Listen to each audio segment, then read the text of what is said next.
दोस्तों, कैंसर के इलाज में बैक्टीरियल थेरेपी ने बैक्टीरिया को एंटी कैंसर के तौर से इस्तेमाल करने की जो हिस्ट्री है वो 200 साल पुरानी है।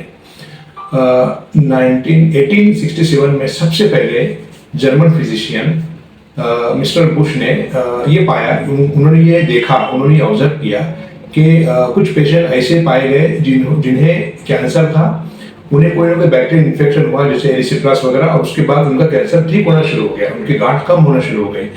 उसके बाद इसी चीज़ को कैरी फॉरवर्ड किया विलियम कोली ने।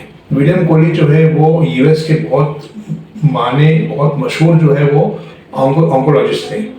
ये बात है 1890 के बाद की। उन्होंने इस तरीके को आगे बढ़ाया। उन्होंने बहुत सारे पेशेंट्स में भी ऑब्जर्व किया कि किसी पेशेंट को अगर बैक्टीरियल इन्फेक्शन हुआ है, खासतौर से एरिसिप्लास उस जमाने में, तो वो पेशेंट को धीरे धीरे गांठ कम होना शुरू हो गया। तो उन्होंने फिर उस काम को, उस रिसर्च को आगे बढ़ाया। आगे बढ़ाने के बाद उन्होंने उसका टॉक्सिन तैयार किया और वहां से शुरुआत हुई इम्यूनोलॉजी की। और वो टॉक्सिन जो था वो था स्ट्रेप्टोकोकस पायोजेनिस का।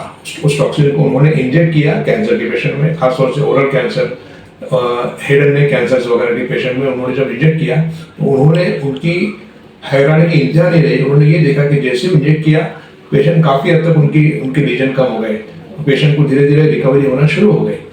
लेकिन ये मामला ज़्यादा दिन चला नहीं। उसकी वजह ये थी कि वो जिस हॉस्पिटल से अटैच थी, उस हॉस्पिटल का नाम था न्यूयॉर्क कैंसर हॉस्पिटल, जो बाद में जो है उसका नाम हुआ Memorial Sloan Kettering Cancer Hospital. उसके जो हेड थे उनका नाम था जेम्स एविंग जो है वो बहुत नामचीन जो है वो पैथोलॉजिस्ट गुजरे रहे, और उन्हीं के नाम से जो है एविंग सार्कोमा ये डिजीज का जो है वो उनके नाम से ही ये मंसूब है। तो उन्होंने, चूंकि वो इसके बॉस थे, विलियम कोली के बॉस थे, और विलियम कोली ने उनके अंडर में काम किया है, तो उन्होंने बैक्टीरियल थेरेपी को आगे बढ़ने नहीं दिया। और इस बैक्टीरियल थेरेपी को उन्होंने क्वैक के तौर से, यानी जो है वो इस तरीके से बताया कि ये किसी काम का नहीं है। और उन्होंने उस जमाने में कीमोथेरेपी, रेडिएशन सर्जरी को जो है वो प्रेफरेंस दिया। हालांकि कीमोथेरेपी, रेडिएशन सर्जरी की इंपॉर्टेंस अपनी जगह है दोस्तों, और बैक्टीरियल थेरेपी की इंपॉर्टेंस अपनी जगह है। उस जमाने में अगर ये काम बंद नहीं हुआ होता तो आज हो सकता है बैक्टीरियल थेरेपी का जो रिसर्च है वो काफी हद तक आगे बढ़ चुका होता और पेशेंट को इससे बेनिफिट मिल सकता था। We never know. लेकिन दोस्तों, इस ट्रीटमेंट को, इस थेरेपी को जब 60-70 साल बंद रखने के बाद दोबारा mid of the 19th century में दोबारा इस पे काम शुरू हुआ, तो इसको जो है आज की तारीख में भी, हालांकि इस पे रिसर्च की बहुत गुंजाइश बाकी है, लेकिन जो रिजल्ट है प्री क्लिनिकल के, वो रिजल्ट बहुत अच्छे हैं।